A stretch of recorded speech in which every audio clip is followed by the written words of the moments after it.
Hello viewers. Welcome to Minutes Mystery. இந்த உலகத்தோட மேப்பை நீங்க எடுத்து ஒத்து பார்த்தீங்க அப்படின்னா ஆஸ்திரேலியா கண்டம் மட்டும்தான் மற்ற எந்த கண்டங்களும் கம்பைன் ஆகாம தனியா தனித்து விடப்பட்ட கண்டம் மாதிரியே இருக்கும். அப்படிப்பட்ட அந்த ஆஸ்திரேலியா கண்டம் பாத்தீங்கன்னா பரப்பளவுல மிக பெருசு. ஆனா அவ்வளவு பெரிய பரப்பளவுல வாழ்ற மக்கள் தொகையை பாத்தீங்கன்னா ரொம்ப ரொம்ப சொற்பமா தான் இருக்கு. சோ எதுக்கு அவ்வளவு பெரிய பரப்பளவு கொண்ட அந்த ஒரு ஆஸ்திரேலியா கண்டத்துல மக்கள் ரொம்ப ரொம்ப ரொம்ப ரொம்ப கம்மியா வாழ்றாங்க அப்படின்ற ஒரு மிகப்பெரிய மர்மம் கலந்த உண்மையை தான் இன்னைக்கு வீடியோல பார்க்க போறோம். இந்த வீடியோ உண்மையிலேயே சம்திங் நியூவா இருக்கும், புது விஷயத்தை தெரிஞ்சுக்கிற மாதிரி இருக்கும். சோ ஸ்கிப் பண்ணாம கடைசி வரைக்கும் வீடியோ பாருங்க. வாங்க வீடியோக்குள்ள போலாம். போறதுக்கு முன்னாடி நம்ம சேனலை சப்ஸ்கிரைப் பண்ணி போயலாம். கூடவே லைக் அண்ட் ஷேர் பண்ணிருங்க.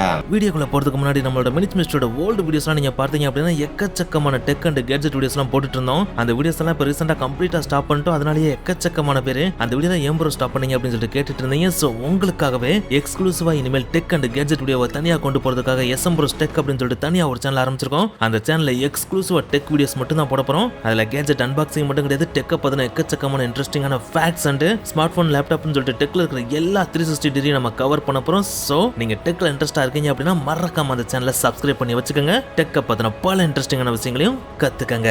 இன்னைக்கு நாள்ல இருந்து கிட்டத்தட்ட 50,000 வருடங்களுக்கு முன்னாடி ஃபர்ஸ்ட் ஹியூமன், அதாவது மனிதன் பார்த்தீங்கன்னா இன்னைக்கு நம்ம சொல்லிட்டு இருக்கிற ஆஸ்திரேலியா கண்டம் இருக்கு பாத்தீங்கன்னா, அந்த கண்டத்துல காலடி எடுத்து வைக்கிறான். அப்படி அவன் காலடி எடுத்து வைக்கிறப்ப அந்த கண்டத்துக்கு பேர் ஆஸ்திரேலியா அப்படின்னு சொல்லிட்டு அப்பயே பேர் வைக்கல. அந்த டைம்ல அந்த கண்டத்துக்கு பேரு சாகுல். அப்படி முதல்ல காலடி எடுத்து வைத்த அந்த ஒரு மனிதன் எங்க இருந்து வந்திருக்கான் அப்படின்னு பாத்தீங்கன்னா சுண்டா பெனின்சுலா அப்படின்ற ஒரு இடத்துல இருந்து தான் வந்திருக்கான். அப்படி வந்தவன் கடல் வழியா டிராவல் பண்ணி வந்தானா அப்படின்னு கேட்டா அதான் கிடையாது. அவன் சுண்டா பெனின்சுலால இருந்து பாத்தீங்கன்னா வெறும் நடைபயணமாவே நடந்துதான் ஆஸ்திரேலியாவுக்கு வரவே செஞ்சிருக்கான். என்னடா சொல்றீங்க, கடல்ல எப்படி நடந்து வர முடியும்? ஏன்னா ஆஸ்திரேலியா தனித்து தான் இருக்கு அப்படின்னு சொல்லிட்டு நீங்க கேட்கலாம். ஆனா 50,000 வருடங்களுக்கு முன்னாடி ஆஸ்திரேலியாவுக்கும் சுண்டா பெனின்சுலாக்கு இடையில பாத்தீங்கன்னா கடல் மட்டம் ரொம்ப கம்மியா தான் இருந்திருக்கு. சோ அதனாலே பாத்தீங்கன்னா கால் மட்ட அளவு கூட அங்க தண்ணி இருக்காதான். அந்த கால் மட்ட அளவு கூட தண்ணி இல்லாத அந்த ஒரு இடத்துல தான் பாத்தீங்கன்னா நடந்தே மனிதன் வந்து இந்த சாகுல் அப்படின்ற ஆஸ்திரேலியா கண்டத்தை அடைஞ்சிருக்கான். இப்படி ஃபர்ஸ்ட் டைம் மனிதன் தன்னோட காலடி ஆஸ்திரேலியால வைத்ததுக்கு அப்புறம் பாத்தீங்கன்னா காலங்கள் ஓட ஆரம்பிக்குது. கிட்டத்தட்ட 10,000 வருடங்கள் கடக்குது. அந்த 10,000 வருடம் வரைக்கும் ஆஸ்திரேலியாவுக்கும் இந்த சுண்டா பெனின்சுலாக்கு இடையில இருந்த அந்த தரைவழி பாலம் மாதிரி இருக்கு பாத்தீங்கன்னா, அந்த பாதை இருக்கதான் செஞ்சுச்சு. ஆனா அந்த டைம்ல லாஸ்ட் ஐசேஜோட முடிவு காலம் வருது. அந்த ஒரு காலகட்டத்துல பாத்தீங்கன்னா கடல் நீர் மட்டம்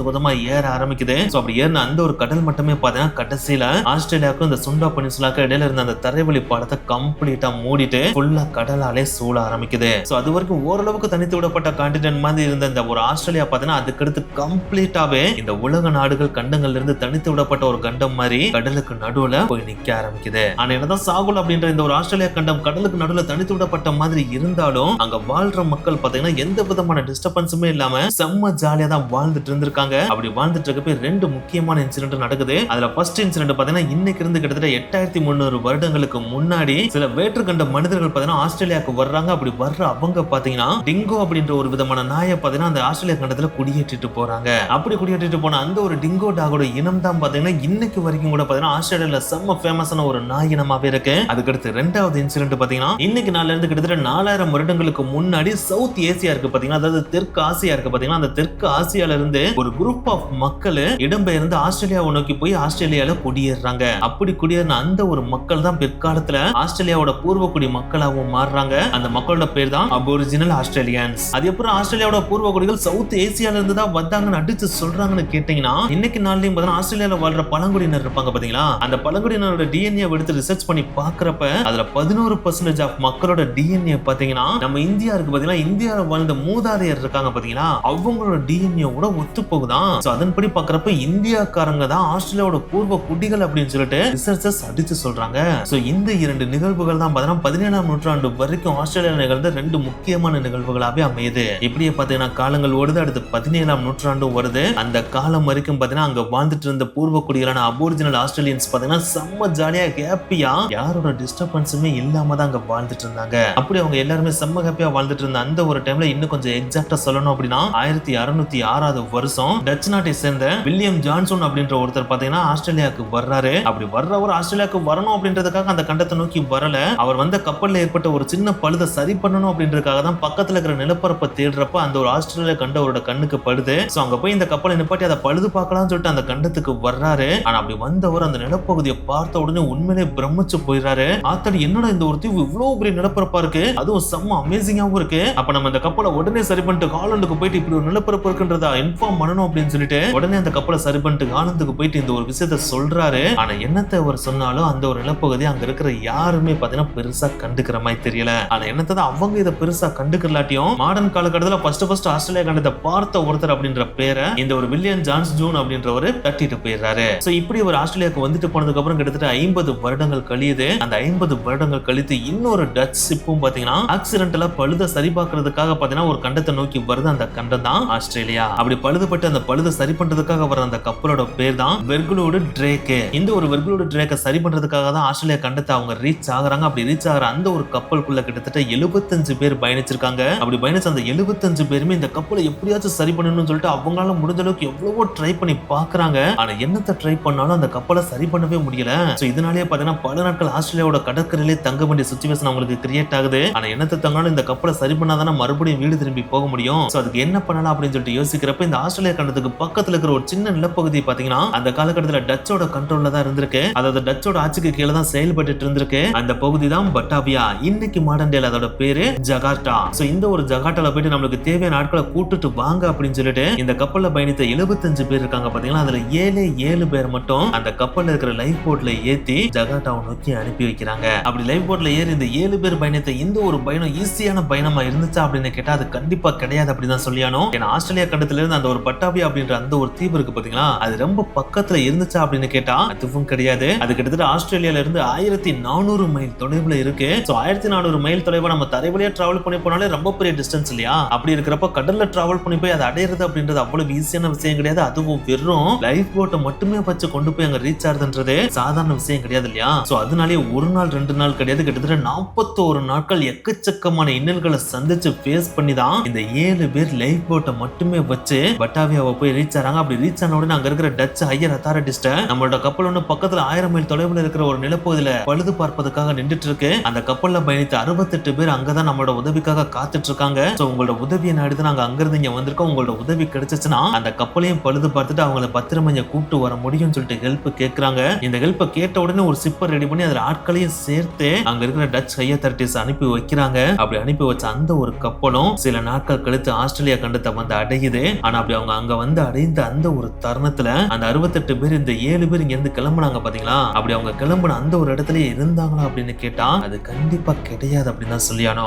அந்த 68 பேரும் பாத்தீங்கன்னா அங்க இருந்து மாயமா மறைஞ்சிடுறாங்க. சரி இவங்க தான் மறைஞ்சு போயிட்டாங்க, அந்த கப்பலாச்சும் இங்க இருக்குமான்னு பார்த்தா அவ்வளவு பெரிய கப்பலும் பாத்தீங்கன்னா அந்த இடத்துல இருந்து மாயமா மறைஞ்சு போயிருச்சு. சோ இதை பார்த்தோன்னே அங்க வந்து டச் பீப்புளுக்கு செம்மையான ஷாக் ஆயிருது. சோ அப்படி ஷாக் ஆனோட அந்த 7 பேர் இருக்காங்க பாத்தீங்கன்னா அந்த 7 பேரை பார்த்து இங்க தானே அவங்க இருந்தாங்க, இங்க தானே கப்பல் இருந்துச்சு, அப்படி இருக்கிறப்ப இங்க இருந்தவங்களையும் காணா கப்பலையும் காணா அப்படின்னா நீங்க போய் சொல்றீங்களா அப்படின்னு சொல்லிட்டு கேட்கறாங்க. அதுக்கு அந்த 7 பேரும் இல்லவே இல்லை, நாங்க உண்மையாதான் சொல்றோம், அதுல இருந்து லைஃப் போட்டு தான் எடுத்துட்டு வந்தோம்னு சொல்லிட்டு அடிச்சு சொல்றாங்க. அப்படி சொன்ன உடனே சரி விடுங்க, கப்பலை வேற யாராச்சும் சூறையாடிட்டு போயிருக்கலாம், இந்த 68 பேர் இங்கதான் எங்கேயாச்சும் ஒரு இடத்துல மறைஞ்சிருக்கலாம், நம்ம வேணா போய் தேடி பார்ப்போம் அப்படின்னு சொல்லிட்டு அவங்களும் முடிஞ்ச அளவுக்கு எவ்வளவு தூரம் ஆஸ்திரேலியால தேட முடியுமோ அவ்வளவு தூரம் தேடுன்னு சொல்லிட்டு தேடி பாக்குறாங்க. ஆனா என்னத்தை தேடினாலும் அந்த 68 பேர் எங்க போனாங்கன்றதும் தெரியல, அந்த பழுதடைந்த அந்த கப்பலும் எங்க போச்சுன்னே தெரியல. அது ரெண்டுமே பாத்தீங்கன்னா கம்ப்ளீட்டா மாயமா காற்றோட காற்றா வேனிஸ் ஆயிருச்சு. அப்படி வேனிஸ் ஆன அந்த ஒரு கப்பலுக்கு என்ன ஆச்சு, அந்த 68 பேர் என்ன ஆனாங்க அப்படின்றது இது நாள் வரைக்கும் தீர்க்கப்படாத ஒரு மர்மமா தான் வரலாறுல தொடர்ந்துட்டு இருக்கு. அன்டில் 1963 வருஷம் வரைக்கும். எஸ் 1963 வருஷம் ஆஸ்திரேலியால இப்போ மாடர்ன் ஆகிற பெர்த் சிட்டி இருக்கு பாத்தீங்களா, அந்த பெர்த் சிட்டில இருந்து 100 மைல் தொலைவுல கடல்ல பாத்தீங்கன்னா டைவ் பண்ணி கீழே போறாங்க. அப்படி போறப்ப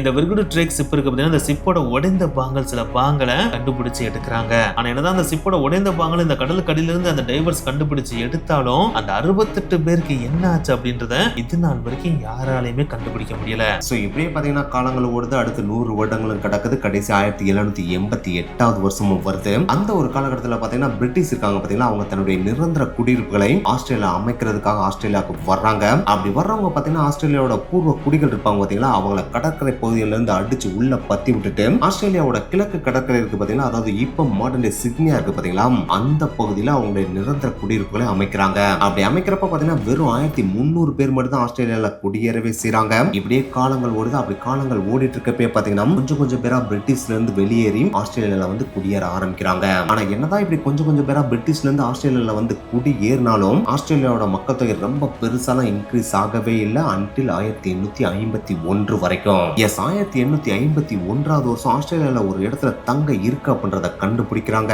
தங்க ஒரு இடத்துல இருக்கு அப்படின்றது தெரிஞ்சாலே அந்த இடத்துல இருக்க தங்கத்தை வெட்டி எடுக்கிறதுக்கு எக்கச்சக்கமான மக்கள் படையெடுப்பாங்க இல்லையா. சோ அதே மாதிரி தான் பிரிட்டிஷ்ல இருக்க எக்கச்சக்க மக்கள் ஆஸ்திரேலியா நோக்கி படையெடுக்க ஆரம்பிக்கிறாங்க. சோ இந்த ஒரு திடீர் இடம் பேர்ச்சினாலே பாத்தீங்கன்னா ஓவர் நைட்லயே ஆஸ்திரேலியாவோட பாப்புலேஷன் 2 மடங்கு அதிகமாச்சான். அதனாலதான் இந்த ஒரு இன்சிடென்ட் கான்டினென்ட் ஆஸ்திரேலியாவோட மாசிவ் கோல்ட் ரஷ் அப்படின்னு சொல்றாங்க. ஆனா என்னதான் இந்த காலகட்டத்தில் அளவுக்கு அதிகமான மக்கள் ஆஸ்திரேலியால குடி ஏறினாலும் அதுக்கடுத்து இதே மாதிரி எக்கச்சக்கமான மக்கள் ஆஸ்திரேலியாவை நோக்கி வந்தாங்களான்னு கேட்டா அதுதான் கிடையாது. ஏன்னா இது இங்கிலாந்துல இருந்து பாத்தீங்கன்னா ரொம்ப தூரம் தள்ளி இருக்கு இல்லையா? சோ அவ்வளவு தூரம் டிராவல் பண்ணி வரது கொஞ்சம் கஷ்டமான விஷயம் அப்படின்றனாலேயே இங்கிலாந்துக்கு ரொம்ப பக்கத்துல இருக்க அமெரிக்க கண்ட்ரிஸான united states, Canada, Brazil, Argentina கண்ட்ரிஸ்க்கு இங்கிலாந்து மக்கள் குடியேற ஆரம்பிக்கிறாங்க. ஏன்னா ஆஸ்திரேலியால வந்து குடியேறதோட ஒப்பிடும்போது அந்த அமெரிக்க நாடுகள்ல குடிபெயர்றது அவங்களுக்கு ரொம்ப காஸ்ட் செலவும் கம்மியா இருந்துச்சு, அதே நேரத்துல டிராவலிங் டிஸ்டன்ஸும் கம்மியா இருந்துச்சு. இது எல்லாத்துக்கும் மேல அந்த கண்ட்ரிஸ் எல்லாமே ரொம்ப அட்ராக்டிவ் கண்ட்ரிஸா இருந்துச்சு. அதுக்காக இது மட்டும் தான் ஆஸ்திரேலியால வந்து மக்கள் குடியேறதுக்கு காரணமா இருந்துச்சான்னு கேட்டா அதுதான் கிடையாது. இது கூடவே இன்னொரு காரணம் இருந்துச்சு. அதுதான் ஆஸ்திரேலியன் கவர்மெண்டோட ஒயிட் ரேசிஸ்ட் பாலிசி. எஸ், அந்த காலகட்டத்தில் ஆஸ்திரேலியால வந்து குடியேறணும் அப்படின்னா அவங்க கிரேட் பிரிட்டன் பீப்புளா மட்டும் தான் இருக்கணும் அப்படின்னு சொல்லி ஆஸ்திரேலியன் கவர்மெண்ட் அறிவிச்சிருந்தாங்க. சோ இந்த ஒரு ரூல்ஸ்னாலேயே பாத்தீங்கன்னா யூரோப்பியன்ல இருக்க மத்த கண்ட்ரிஸ்ல இருந்து கூட எந்த ஒரு மக்களும் ஆஸ்திரேலியாவுக்கு வரவே இல்லையா? சோ இப்படியே காலங்கள் ஓடுது. அப்பக்கப்ப பாத்தீங்கன்னா இங்கிலாந்துல இருந்து சில மக்கள் மட்டுமே வந்து ஆஸ்திரேலியால குடியிருப்புகளை அமைச்சிட்டு இருக்காங்க. அப்படி அவங்க அமைச்சிட்டு இருந்த காலகட்டத்திலே பாத்தீங்கன்னா 1919 வருது. அதாவது உலக போர் 1ஆம் காலகட்டமும் வருது. அந்த ஒரு காலகட்டத்தில் யூரோப்ல நடந்த அந்த ஒரு போர்ல பங்கு கொள்றதுக்காக பாத்தீங்கன்னா ஆஸ்திரேலியால இருந்த ஒவ்வொரு 5 ஆண்கள்ல ஒரு ஆண்களை சூஸ் பண்ணி சிப்ல ஏத்தி யூரோப்பை நோக்கி ஆஸ்திரேலியன் கவர்மெண்ட் அனுப்பி விடுறாங்க. அப்படி அனுப்பப்பட்ட ஆண்கள் கிட்டத்தட்ட 2.5% ஆஃப் ஆண்கள் மறுபடியும் ஆஸ்திரேலியாவுக்கு திரும்பவே இல்லையா? அதாவது உலக போர் 1ல கலந்து கொள்வதற்காக ஆஸ்திரேலியால இருந்து கிளம்பி போன 2.5% ஆஃப் ஆண்கள் இறந்து போயிட்டாங்களாம். ஏற்கனவே பாத்தீங்கன்னா ரொம்ப சொற்பமா தான் ஆஸ்திரேலியால வந்து மக்கள் குடியேறிட்டு இருக்காங்க. அப்படி இருக்க டைம்ல வேர்ல்டு வார் 1ல இவ்வளவு பேர் இறந்து போயிட்டாங்க இல்லையா? அதனாலேயே பாத்தீங்கன்னா ஆஸ்திரேலியால மக்கள் தொகை இன்னமும் குறைய ஆரம்பிக்குது. இப்படி ஆஸ்திரேலியால மக்கள் தொகை ரொம்ப பெருசா வளர்ச்சி அடையாத காலகட்டத்தில் அமெரிக்க நாடுகளான யுனைடெட் ஸ்டேட்ஸ், கனடா, அர்ஜென்டினா இருக்கு பாத்தீங்களா? அங்க மக்கள் தொகை பயங்கர வேகமா வளர்ச்சி அடைஞ்சிட்டு இருந்துச்சு. இப்படி அங்க மக்கள் தொகை பயங்கரமா வளர்ச்சி அடைஞ்சிட்டு இருந்த அந்த ஒரு காலகட்டத்துல தான் 2ஆம் உலக போர் வருது. இப்படி வந்த இந்த 2ஆம் உலக போர் தான் ஆஸ்திரேலியாவுக்கு ஒரு மிகப்பெரிய பயத்தையும் கொடுத்துச்சு. ஏன்னா அந்த டைம்ல பாத்தீங்கன்னா ஆஸ்திரேலியா வெறும் பிரிட்டன் மக்கள் மட்டுமே வாழ்ற ஒரு நாடா இருந்துச்சு இல்லையா? ஆனா என்னதான் பிரிட்டன் மக்கள் மட்டுமே வாழ்ற நாடா இருந்தாலும் அது எதுக்கு பக்கத்துல இருக்கு? ஆசியாக்கு பக்கத்துல இருக்கு இல்லையா? சோ இப்படி பிரிட்டன் மக்கள் மட்டுமே வாழ்ற நாடு ஆசியாக்கு பக்கத்துல இருக்கப்ப 2ஆம் உலக போர் வந்துச்சுன்னா அது கண்டிப்பா ஆஸ்திரேலியாவுக்கு பயத்தை கிரியேட் பண்ணும் இல்லையா? ஏன்னா அந்த டைம்ல ஆஸ்திரேலியாவுக்கு பக்கத்துல இருந்த நாடு என்னது? இம்பீரியல் ஜப்பான் இல்லையா?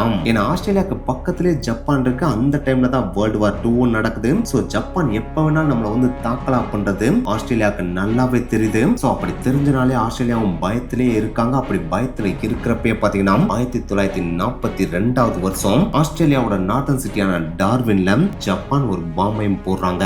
இந்த ஒரு பாம்னால ஆஸ்திரேலியாவே கதி கலங்கி போயிருது. ஏன் ஒட்டுமொத்த ஆஸ்திரேலியா கான்டினென்ட்டுமே பாத்தீங்கன்னா 2ஆம் உலக போர் முடிகிற வரைக்கும் உச்சகட்ட பயத்துல தான் இருந்துச்சு. ஒன்ஸ் 2ஆம் உலக போர் முடிஞ்ச உடனே ஆஸ்திரேலியன் கவர்மெண்ட் ஒரு புது முடிவுக்கு வர்றாங்க. அதுதான் 2ஆம் உலக போர் காலகட்டத்தில் நடந்த மாதிரி திரும்ப நடந்துடக்கூடாது. அதுக்காகவே நம்ம ஆஸ்திரேலியாவோட பாப்புலேஷனை இன்க்ரீஸ் பண்றோம் அப்படின்னு சொல்லிட்டு ஆஸ்திரேலியாவோட குடியிருப்பு பாலிசியை மாற்றி அமைக்கிறாங்க. எஸ், அது வரைக்கும் பாத்தீங்கன்னா கிரேட் பிரிட்டன்ல இருக்க மக்கள் மட்டும் தான் ஆஸ்திரேலியால வந்து குடியேற முடியும். ஆனா 1945க்கு அப்புறம் யூரோப்பியன் கான்டினென்ட்ல இருக்க எந்த ஒரு கண்ட்ரில இருந்தும் ஆஸ்திரேலியால வந்து குடியேறலாம் அப்படின்னு சொல்லிட்டு குடியிருப்பு பாலிசியை மாற்றி அமைக்கிறாங்க. இப்படி மாற்றி அமைச்சனாலே யூரோப்பியன் கண்ட்ரிஸ்ல இருக்க எக்கச்சக்க மக்களும் ஆஸ்திரேலியா நோக்கி படையெடுக்க ஆரம்பிக்கிறாங்க. குறிப்பிட்டு சொல்லணும்னா இந்த பாலிசினாலே 1960 காலகட்டத்தில் யூரோப்பியன் கண்ட்ரிஸான இத்தாலி, போலந்து, கிரீஸ், பால்கன்ஸ் நாட்டை சேர்ந்த கிட்டத்தட்ட 30 லட்சத்துக்கு மேற்பட்ட மக்கள் அவங்க நாட்டுல இருந்து கிளம்பி ஆஸ்திரேலியால வந்து குடியேறாங்க. ஆனா என்னதான் இவங்களும் வந்து குடியேறினாலும் ஆஸ்திரேலியாவோட மக்கள் தொகை போதுமான அளவுக்கு இன்க்ரீஸ் ஆகவே இல்லை.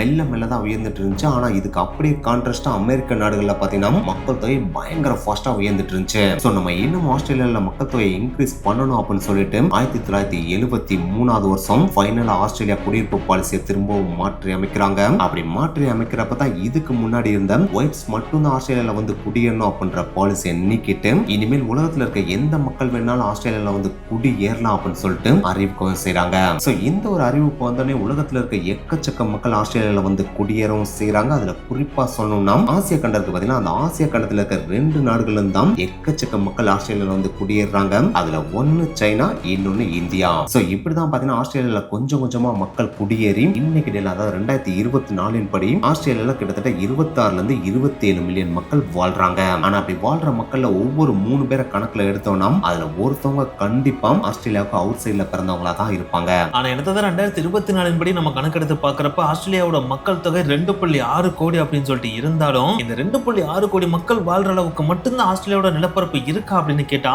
அது கிடையாது அப்படின்னு தான் சொல்லியானோ. ஏன்னா ஆஸ்திரேலியாவோட நிலப்பகுதி மட்டும் கிட்டத்தட்ட 77 லட்சம் ஸ்கொயர் கிலோமீட்டர். 77 லட்சம் ஸ்கொயர் கிலோமீட்டர் இருக்கிற அவ்வளவு பெரிய நிலப்பகுதியில வெறும் 2.6 கோடி மக்கள் வாழ்றாங்க அப்படின்றதுதான் இங்க இருக்கிற ஒரு மிகப்பெரிய ஆச்சரியமாவே இருக்கு. இதுல என்னடா பெரிய ஆச்சரியம் இருக்கு அப்படின்னு சொல்லி நீங்க கேட்கலாம். ஆனா இந்த ஒரு ரேசியோவை நம்ம நாட்டோட கம்பேர் பண்ணி பார்த்தோம் அப்படின்னா, அதாவது இந்தியாவோட கம்பேர் பண்ணி பார்த்தோம் அப்படின்னா, இந்தியாவோட நிலப்பகுதி எவ்வளவு தெரியுமா? வெறும் 32 லட்சம் ஸ்கொயர் கிலோமீட்டர் தான். அதாவது ஆஸ்திரேலியாவோட நிலப்பகுதியோட கம்பேர் பண்றப்ப இந்தியாவோட நிலப்பகுதி பாத்தீங்கன்னா 2.5 மடங்கு கம்மியா தான் இருக்கு. ஆனா 2.5 மடங்கு கம்மியா இருக்கிற நம்ம இந்தியால எவ்வளவு மக்கள் இருக்காங்க தெரியுமா? கிட்டத்தட்ட 145 கோடி மக்கள் வாழ்ந்துட்டு இருக்காங்க. ஆனா நம்ம நிலப்பகுதியை விட 2.5 மடங்கு அளவுக்கு அதிகமா இருக்கிற நிலப்பகுதியான ஆஸ்திரேலியால வெறும் 2.6 கோடி மக்கள் தான் வாழ்ந்துட்டு இருக்காங்க. இதை இன்னும் கொஞ்சம் உங்களுக்கு நல்லா விளங்குற மாதிரி சொல்லணும் அப்படின்னா, இந்தியாவோட டெல்லி இருக்கு பாத்தீங்களா, அந்த டெல்லி அப்படின்ற ஒரு சின்ன நகரத்துல மட்டுமே எவ்வளவு மக்கள் வாழ்றாங்க தெரியுமா? 3.3 கோடி மக்கள் வாழ்றாங்களா. அதாவது ஒரு நகரத்துல மட்டுமே 3.3 கோடி மக்கள் வாழ்றப்ப அவ்வளவு பெரிய கண்டத்துல எதுக்கு 2.5 கோடி மக்கள் வாழ்றாங்க அப்படின்றதான் இங்க இருக்கிற மிகப்பெரிய கேள்வியா இருக்கு இல்லையா? சரி, இருக்கிற நம்ம நாட்டோட கம்பேர் பண்ற, நம்ம நாட்டுல தான் மக்கள் தொகை அதிகம் தெரியுமில்லடா, அப்புறம் என்னடா இதெல்லாம் கம்பேர் பண்ற அப்படின்னு சொல்லி நீங்க கேட்கலாம். சரி, நம்ம நாட்டை கூட விடுங்க, நம்ம நாட்டை தண்ணி நம்ம அமெரிக்காவுக்கு போனோம்னு வச்சுக்கோங்களேன். அமெரிக்கால இருக்கிற கலிபோர்னியால பாத்தீங்கன்னா 3 கோடி மக்கள் வாழ்றாங்க. டெக்சாஸ்ல பாத்தீங்கன்னா 3 கோடி மக்கள் வாழ்றாங்க. சரி, அமெரிக்காவை தவிர்த்து நம்ம யூரோப்பியன் கண்ட்ரிஸ் பக்கம் வந்தாலும் யூரோப்ல இருக்கிற 5 கண்ட்ரிஸ்ல பாத்தீங்கன்னா ஆஸ்திரேலியால இருக்கிற மக்கள் தொகையை விட அளவுக்கு அதிகமான மக்கள் தான் வாழ்றாங்க. ஏன்னா யூரோப் கண்ட்ரிஸ்ல எவ்வளவு சிறுசுன்றது உங்களுக்கே தெரியும் இல்லையா? அதுலயே பாத்தீங்கன்னா அளவுக்கு அதிகமான மக்கள் வாழதான் செய்றாங்க. சரி, கண்ட்ரிஸ கூட விடுங்க, கண்ட்ரிஸ தாண்டி சின்ன சின்ன தீவுகள் இருக்கும் பாத்தீங்களா, அந்த தீவுகள் பக்கம் நம்ம வந்து பார்த்தா கூட, அதாவது ஹன்சு, லூசான், மிண்டனாவோ, ஜாவா, சுமத்ரா, மடகாஸ்கர் மாதிரியான சின்ன சின்ன தீவுகள் இருக்கும் பாத்தீங்களா, அந்த தீவுகள்ல கூட பாத்தீங்கன்னா ஆஸ்திரேலியாவோட அளவுக்கு அதிகமான மக்கள் தான் வாழ வீசுறாங்களாம். ஏன் டோக்கியோ, ஜகார்ட்டா, சியோல் அண்ட் சாங்காய் இருக்கு பாத்தீங்களா, அந்த நகரங்கள்ல கூட பாத்தீங்கன்னா ஆஸ்திரேலியாவுக்கு ஈக்குவலான மக்கள் வாழதான் செய்றாங்களாம். உலக நாடுகளோட அப்படி கம்பேர் பண்ணி பாக்குறப்ப உங்களுக்கு தெரிஞ்சிருக்கும், ஆஸ்திரேலியால பாத்தீங்கன்னா நிலப்பகுதியோட கம்பேர் பண்றப்ப மக்கள் ரொம்ப ரொம்ப கம்மியா தான் வாழ்றாங்க. அப்படி வாழ்ற அந்த கம்மியான மக்கள் இருக்காங்க பாத்தீங்கன்னா, அவங்க கூட பாத்தீங்கன்னா எங்க வாழ்றாங்கன்னா ஆஸ்திரேலியாவோட மேஜர் சிட்டிஸான Sydney, Melbourne, Brisbane, Perth and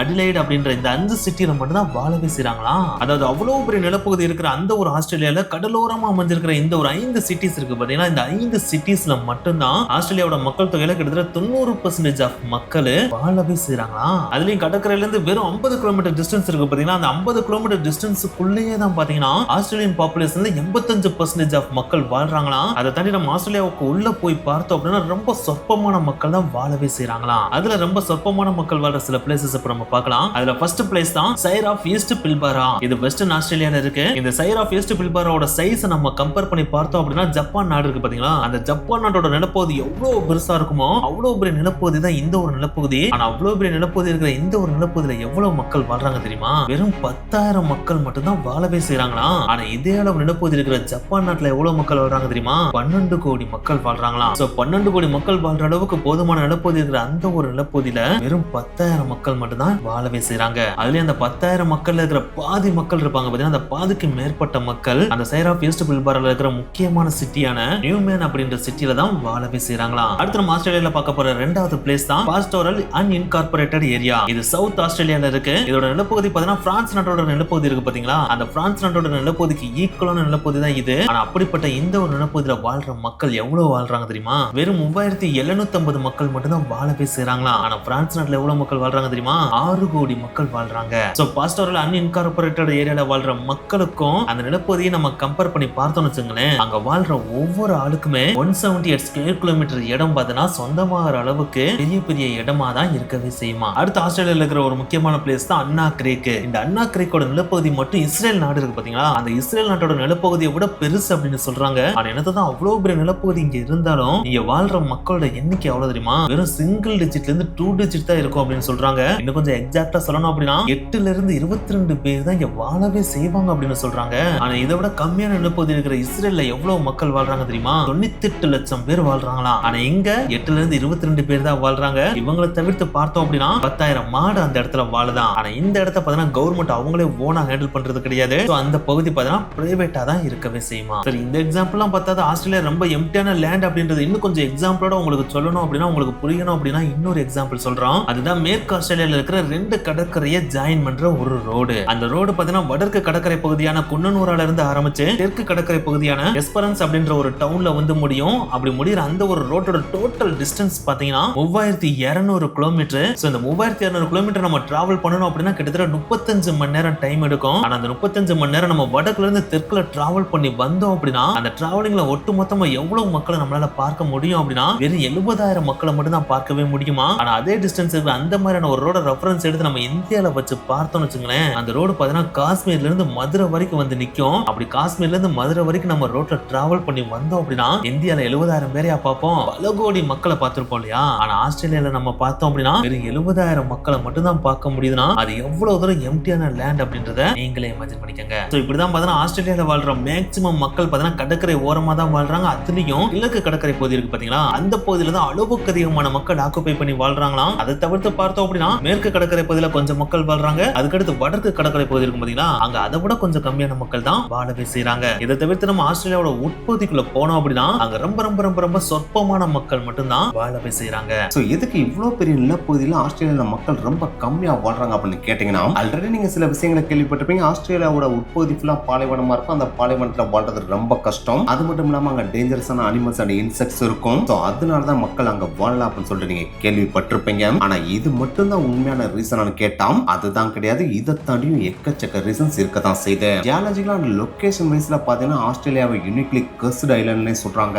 அதாவது தனித்துவமா சபிக்கப்பட்ட ஒரு தீவு அப்படின்னு சொல்றாங்க. அது ஏன் அப்படி சொல்றாங்கன்னு பாத்தீங்கன்னா ஃபர்ஸ்ட் அது அமைஞ்சிருக்க விதம். எஸ், ஆஸ்திரேலியா பாத்தீங்கன்னா அண்டார்டிகாக்கு ரொம்ப க்ளோஸரா அமைஞ்சிருக்கு இல்லையா. அண்டார்டிகா அப்படின்னா நம்ம எல்லாருக்குமே நல்லாவே தெரியும், அது முழுவதுமாவே பனி படர்ந்த ஒரு பிரதேசம் இல்லையா. சோ அங்க இருந்து ஒரு காற்று வீசுது அப்படின்னா அங்க இருந்து வர்ற காற்று எல்லாமே எப்படி இருக்கும், குளிர்ந்த காற்றா தானே இருக்கும். சோ அங்க இருந்து வர அந்த குளிர்ந்த காற்று பாத்தீங்கன்னா ஆஸ்திரேலியாவோட மேற்கு பகுதிகள் இருக்கு பாத்தீங்களா, அந்த பகுதியில பயங்கரமா அடிக்குமா. சோ அதனாலே ஆஸ்திரேலியாவோட மேற்கு பகுதியில பாத்தீங்கன்னா குளிர்ந்த காற்று தான் எப்பயுமே நிலவுமா. சோ இந்த குளிர்ந்த காற்று தான் பாத்தீங்கன்னா மேற்கு சைடு ஆஃப் ஆஸ்திரேலியாவுக்கு ஒரு மிகப்பெரிய டிராபேக்காவே அமையுது. ஏன்னா எப்ப பார்த்தாலும் குளிர்ந்த காற்று நிலவிட்டே இருந்தாலே அங்க போதுமான அளவுக்கு ஹீட்டை ஜெனரேட் பண்ண முடியாது இல்லையா. அதாவது அட்மாஸ்பியர்ல போதுமான அளவுக்கு ஹீட்டை ஜெனரேட் பண்ண முடியாது இல்லையா. சோ போதுமான அளவுக்கு வெப்பநிலை நிலவலனாலே என்ன ஆகும், ஒரு சுழற்சியை மெயின்டைன் பண்ண முடியாது இல்லையா. அதாவது தண்ணி எப்படி வெப்பநிலையில நீராவியா மாறி மேகத்துக்கு போய் மேகமா மாறி அந்த மேகம் குளிர்ந்த மேகமா மாறி மறுபடியும் மழையா பூமிக்கு வரும் இல்லையா. அந்த ஒரு சுழற்சி பாத்தீங்கன்னா இந்த ஒரு மேற்கு பகுதியில கம்ப்ளீட்டா தடைபடுது. அதாவது இங்க எப்ப பார்த்தாலும் குளிர்ந்த காற்று வீசிட்டு இருக்கனாலே ரொம்ப பெருசா எவாபரேஷன் அப்படின்ற ஒண்ணு நடக்கவே நடக்காது. அதனாலே இந்த மேற்கு சைடு ஆஃப் ஆஸ்திரேலியால பாத்தீங்கன்னா மழை பொழிவு ரொம்ப ரொம்ப கம்மியா தான் இருக்குமா. சோ இந்த ஒரு ரீசனும் மேற்கு பகுதியில மக்கள் கம்மியா வாழ்றதுக்கு முக்கியமான காரணமா இருக்கு. சரி, மேற்கு பகுதியில தான் இவ்வளவு பெரிய பிரச்சனை இருக்கு, கிழக்கு பகுதியிலாவது பிரச்சனை இல்லையான்னு கேட்டா அங்கேயும் பிரச்சனை இருக்கதான் செய்யுது. அதுல முக்கியமான பிரச்சனை தான் கிரேட் டிவைடிங் ரேஞ்ச். இந்த கிரேட் டிவைடிங் ரேஞ்ச்ன்றது வேற எதுவும் கிடையாது, இது லாங்கஸ்ட் செயின் ஆஃப் மவுண்டைன்ஸ். அதாவது நம்ம ஊர்ல எப்படி மேற்கு தொடர்ச்சி மலை இருக்கு பாத்தீங்களா, அதே மாதிரி தான் இங்கேயும் ஆஸ்திரேலியாவோட வடக்கு பகுதியில இருந்து தெற்கு பகுதி வரைக்கும் கண்டினியூஸா கிழக்கு பகுதியில் அமைஞ்சிருக்க மலை தான் இந்த கிரேட் டிவைடிங் ரேஞ்ச்.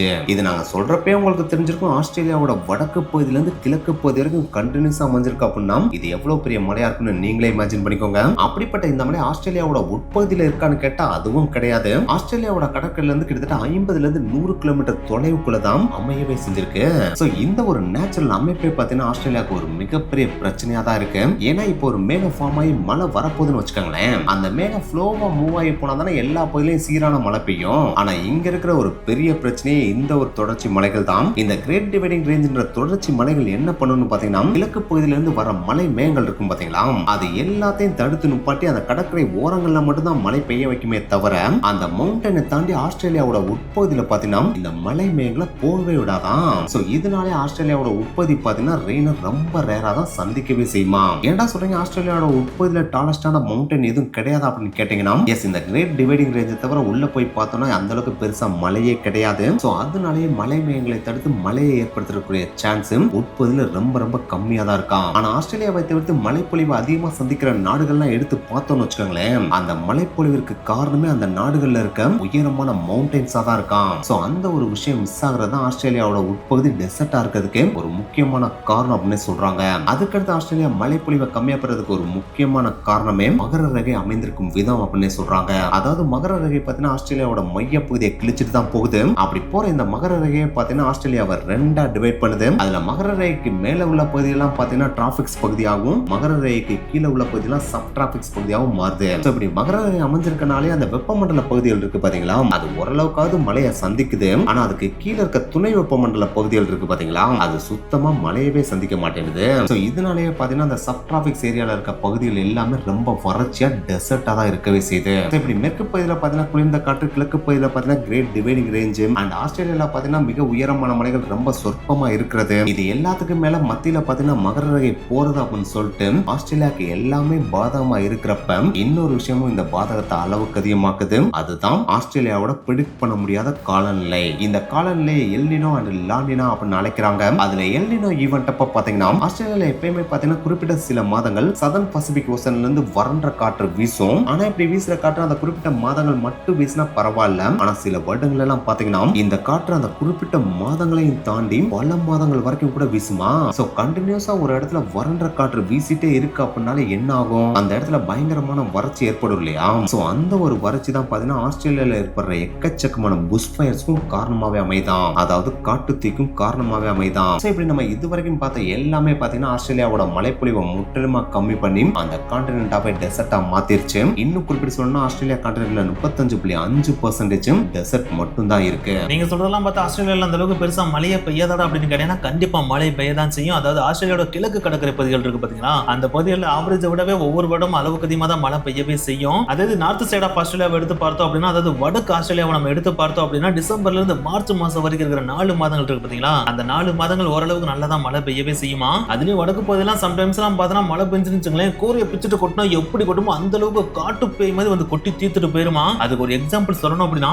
1898 வருஷம் வடக்கு ஆஸ்திரேலியால இருக்கிற விம் கிரீக் அப்படின்ற ஒரு டவுன்ல பாத்தீங்கன்னா கிட்டத்தட்ட 740 மில்லிமீட்டர் ரெயின் பெஞ்சிச்சா. அதுவும் ஒரே நாள்ல பெஞ்சிச்சா. அதாவது 74 சென்டிமீட்டர் அளவுக்கு மழை காட்டு பேய் மாதிரி பெஞ்சிச்சான். இந்த ஒரே நாள்ல பெஞ்ச இந்த ஒரு மழை பாத்தீங்கன்னா யுனைடெட் கிங்டம் இருக்கு பாத்தீங்கன்னா, அந்த யுனைடெட் கிங்டம்ல ஒரு வருஷம் மழைப்பொழிவு இருக்கும் பாத்தீங்களா, அந்த மழைப்பொழிவோட ஆவரேஜை விட அதிகம் அப்படின்னு சொல்றாங்க. அப்படின்னா எந்த அளவுக்கு மழை பெஞ்சிருக்குன்றத நீங்களே இமேஜின் பண்ணிக்கோங்க. சரி, இந்த அளவுக்கு மழை பெய்யுது அப்படின்னா இது பயங்கரமான இடமா இருக்கும் போல. அப்ப எப்ப பார்த்தாலும் மழை பெய்யும் அப்படின்னு சொல்லிட்டு நம்ம பார்த்தோம்னா அதுக்கடுத்து இவ்வளவு பெரிய மழை பெஞ்சு அடுத்த சில வருடங்களே இன்னும் கொஞ்சம் எக்ஸாக்டா சொல்லணும் அப்படின்னா 1924 வருஷம் அவ்வளவு பெரிய மழை பெஞ்ச அந்த இடத்துல பாத்தீங்கன்னா ஒரு வருஷத்துல வெறும் 4 மில்லிமீட்டர் அப்படின்ற அளவுக்கு தான் ரொம்ப ரொம்ப ரொம்ப ரொம்ப கம்மியா மழை பெஞ்சுச்சான். அதாவது 1898 எவ்வளவு மழை பெஞ்சிச்சு, 740 மில்லிமீட்டர் பெஞ்சிச்சு இல்லையா. ஆனா அதே 1924 வருஷம் வெறும் 4 மில்லிமீட்டர் தான் பெஞ்சிச்சான். அதுவும் அது ஒரே நாள்ல பெஞ்சிச்சு. இது ஒரு வருஷம் ஃபுல்லாவே பார்த்தீங்கன்னா 4 மில்லிமீட்டர்னா அந்த வருஷம் எவ்வளவு தூரம் வறட்சி நிலவிருக்குன்றதை நீங்களே இமேஜின் பண்ணிக்கோங்க. இந்த ஒரு விஷயம் பாத்தீங்கன்னா ஆஸ்திரேலியால ஒரு மிகப்பெரிய பிரச்சனையா தான் இருக்கு. ஏன்னா நம்ம ஊர் நம்ம நாட்டுல தான் எடுத்துக்கிட்டோம்னு வச்சுங்களேன், இந்த காலகட்டம் மழைக்காலம், இந்த காலகட்டம் வெயில் காலம் நம்மளால பிரிக்க முடியும். அந்த காலகட்டத்தில் மழை பெய்யும், இந்த காலகட்டத்தில் வெயில் தான் அடிக்கும் இல்லையா. ஆனா இந்த மாதிரி ஆஸ்திரேலியால பிரிடிக்ட் பண்ண முடியாத அளவுக்கு காலநிலை ரொம்ப மோசமா இருக்கிறதுனாலயே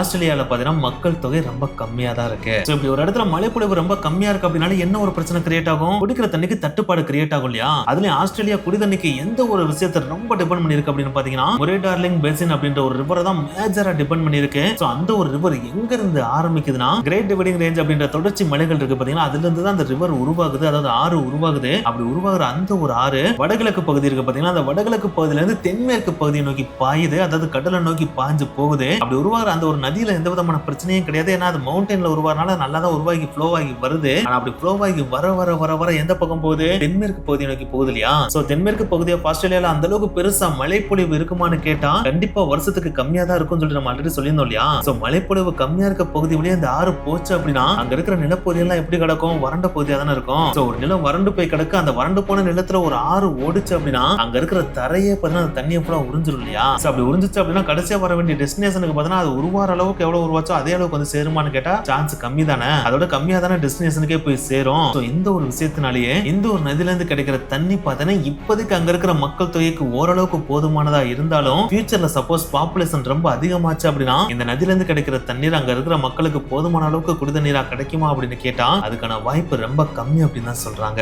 இந்த ஒரு காரணையும் பாத்தீங்கன்னா அங்க இருக்கிற மக்கள் தொகை கம்மியா இருக்கிறதுக்கு ஒரு முக்கியமான காரணமா அமையுது. அதுக்கடுத்து ஆஸ்திரேலியால இருக்கிற இன்னொரு மிகப்பெரிய பிரச்சனை என்ன அப்படின்னு பாத்தீங்கன்னா ஒரு இடத்துல மழை பெய்யுற இடத்துல மட்டும் தான் விவசாயமே பண்ண முடியும். சோ அப்படி வச்சு பார்த்தோம் அப்படின்னா கிழக்கு பகுதியில தான் அந்த அளவுக்கு பெருசா விவசாயம் பண்ண முடியும் இல்லையா. சோ அந்த பகுதியில மட்டும் தான் மேஜரா விவசாயம் நடக்குமே தவிர அதை தவிர்த்து நம்ம ஆஸ்திரேலியாவோட மையப்பகுதியை நோக்கி போனோம் அப்படின்னா அங்க ஆல்ரெடி பாத்தீங்கன்னா டெசர்ட்டா தானே இருக்கு. அதாவது மழையும் பெய்யாது, நிலமும் பாத்தீங்கன்னா வறண்டு போய் கிடக்கும். அப்படி கிடக்கிற அந்த ஒரு வறண்ட பகுதியில விவசாயமும் பண்ண முடியாது. விவசாயம் பண்ணல அப்படின்னாலே மக்களுக்கு சாப்பிடுறதுக்கு சாப்பாடு பெருசா கிடைக்காது இல்லையா. சோ அப்படி இருக்கிறப்ப அளவுக்கு அதிகமா மக்கள் போய் ஆஸ்திரேலியால ஆக்குபை பண்ணாங்க அப்படின்னா விவசாயம் பண்ண முடியாம இறந்து தானே போகணும். அதனாலதான் ஆஸ்திரேலியாவோட கிழக்கு கடற்கரையோரம் அண்ட் வடக்கு அண்ட் மேற்கு கடற்கரையோரத்துல மட்டுமே மக்கள் ஆக்குபை பண்றாங்களே தவிர மைய பகுதியை நோக்கி மக்கள் போகவே மாட்டேன்றாங்க. அதுக்கடுத்து பாத்தீங்கன்னா கடைசி 2005 இருந்துச்சு பாத்தீங்கன்னா அந்த 2005 அடுத்து நம்ம பார்த்தோம் அப்படின்னா 20 வருஷமா ஆஸ்திரேலியாவோட வெப்பநிலை அதிகமாயிட்டே தான் போதே தவிர கம்மியே ஆக மாட்டேங்குதான். அதுலயும் குறிப்பிட்டு சொல்லணும் அப்படின்னா கடைசி 10 வருஷம் இருக்கு பாத்தீங்களா, அந்த 10 வருஷம் தான் ஆஸ்திரேலியாவோட வரலாற்றிலே அளவுக்கு அதிகமான வெப்பநிலை நிலவன வருடங்கள் அப்படின்னு சொல்றாங்க.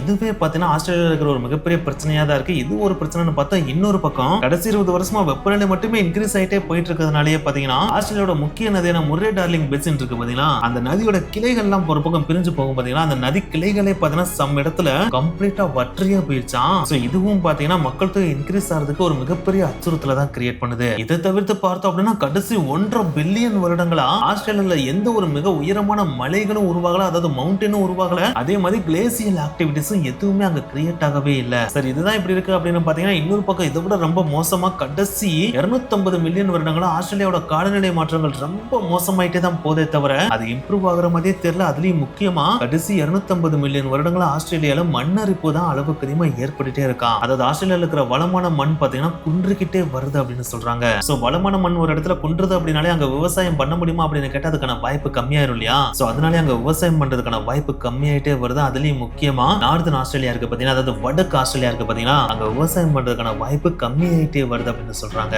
சோ இந்த மாதிரியான நேச்சுரலான விஷயங்களே பாத்தீங்கன்னா மனிதர்களுக்கு எதிராக இருக்கிறதுனாலயே அங்க மக்கள் தொகை அதிகமாறதுக்கு வாய்ப்பே இல்லாத ஒரு சிச்சுவேஷனை கிரியேட் பண்ணுது. அங்க மக்கள் தொகை கம்மியா வாழ்றதுக்கான காரணிகளாகவும் அமையுது. ஆனா என்னதான் இவ்வளவு விஷயங்கள் ஆஸ்திரேலியன் கான்டினென்ட்டுக்கு நெகட்டிவா இருந்தாலும் இந்த ஒரு டைம்ல ஆஸ்திரேலியாவோட பாப்புலேஷன் எவ்வளவு 2.6 கோடி மக்கள் தானே. சோ அந்த மக்களுக்கு அங்க இருக்கிற ஃப்ரெஷ் வாட்டர் ரிசோர்சஸ் அளவுக்கு அதிகமாவே இருக்கு. இன்னும் குறிப்பிட்டு சொல்லணும்னா 490 cubic kilometre of renewable fresh water resources ஆஸ்திரேலியால இருக்கதான் செய்து இது இங்க வாழ்ற மக்களுக்கு தேவையானதை விட அளவுக்கு அதிகமான ஃப்ரெஷ் வாட்டராவே இருக்கு. இதுக்கெல்லாம் மேல ஆஸ்திரேலியால ஃபார்மிங் லேண்ட் மட்டும் கிட்டத்தட்ட 6% இருக்கு. இந்த 6% ஆஃப் ஃபார்மிங் லேண்ட்ன்றது அங்க வாழ்ற மக்கள் தொகையோட ஒப்பிடும்போது ரொம்ப ரொம்ப ரொம்ப அளவுக்கு அதிகம். இத ஸ்டாட்டிஸ்டிக்ஸ் படி மற்ற நாடுகளை விட அதிகம் அப்படின்னு தான் சொல்றாங்க. இந்த ஒரு விஷயத்தினாலே ஆஸ்திரேலியா பாத்தீங்கன்னா ஃபார்மிங்ல அளவுக்கு அதிகமா எக்ஸ்போர்ட்டும் பண்றாங்களாம். இதை தாண்டி ஆஸ்திரேலியன் டெசர்ட்ல பாத்தீங்கன்னா எக்கச்சக்கமான ஆடுகள், செம்மறி ஆடுகள், மாடுகளும் வளர்க்குறாங்க. சோ இதையும் பாத்தீங்கன்னா ஆஸ்திரேலியா எக்ஸ்போர்ட் பண்ணதான் செய்யறாங்க. சோ இப்படி இப்ப வாழ்ற மக்கள் தொகைக்கு அந்த நாட்டுல எல்லாமே போதுமானதான் சொல்லிட முடியாது. அதோட அளவுக்கு அதிகமா தான் அந்த நாட்டுல இருக்கு. ஆனா இன்னும் 25 வருஷம் கழிச்சு, அதாவது 2050 வருஷம் அந்த நாட்டோட மக்கள் தொகை உயரும் போது, அதாவது 36 மில்லியனா மாறும் போது அந்த நாடு பல சவால்களை எதிர்கொள்ள நேரிடும். அதுல குறிப்பிட்டு சொல்லணும்னா அன்பிரடிக்டபிள் ரெயின்ஃபால், நதி வத்தி போறது, அளவுக்கு அதிகமா பஞ்சம் நிலவுறது, வறண்ட நிலப்பகுதி அளவுக்கு அதிகமா ஆயிட்டே வருது போன்ற எக்கச்சக்கமான சேலஞ்சஸ் ஆஸ்திரேலியன் கவர்மெண்ட் எதிர்கொள்ள தான் நேரிடும். சோ ஆஸ்திரேலியாவை பொறுத்த வரைக்கும் அங்க மக்கள் தொகை அளவுக்கு அதிகமா ஆக அங்க வரக்கூடிய சேலஞ்சஸும் அளவுக்கு அதிகமா ஆயிட்டே தான் போகும். இதை எப்படி அவங்க எதிர்கொள்ள போறாங்க அப்படின்றத நம்ம வெயிட் பண்ணி தான் பார்த்தாகணும். இப்ப தெரியுதா அங்க எதுக்கு மக்கள் தொகை அளவுக்கு அதிகமா இன்க்ரீஸ் ஆக மாட்டேன்றாங்கன்னு. ஏன்னா போய் ஏதாவது ஒரு பிரச்சனையில மாற்றுறதுக்கு அதுக்கு நல்ல நாட்டிலே உட்காந்துட்டு போயிடலாம் இல்லையா? சோ அதனாலதான் ஆஸ்திரேலியாவோட பெரும்பாலான பகுதி எம்டியாவே இருக்கு. ஓகே गाइस, இந்த வீடியோ முடிஞ்சு. இந்த வீடியோல இருந்து ஆஸ்திரேலியா பத்தின பல விஷயங்களை புதுசா தெரிஞ்சிருப்பீங்க நாங்க நம்புறோம். இந்த வீடியோ உங்களுக்கு பிடிச்சிருந்துச்சுன்னா லைக் பண்ணுங்க, ஷேர் பண்ணுங்க, போகும்போது மறக்காம சேனலை சப்ஸ்கிரைப் பண்ணுங்க. நெக்ஸ்ட் வீடியோல பார்க்கலாம். பை.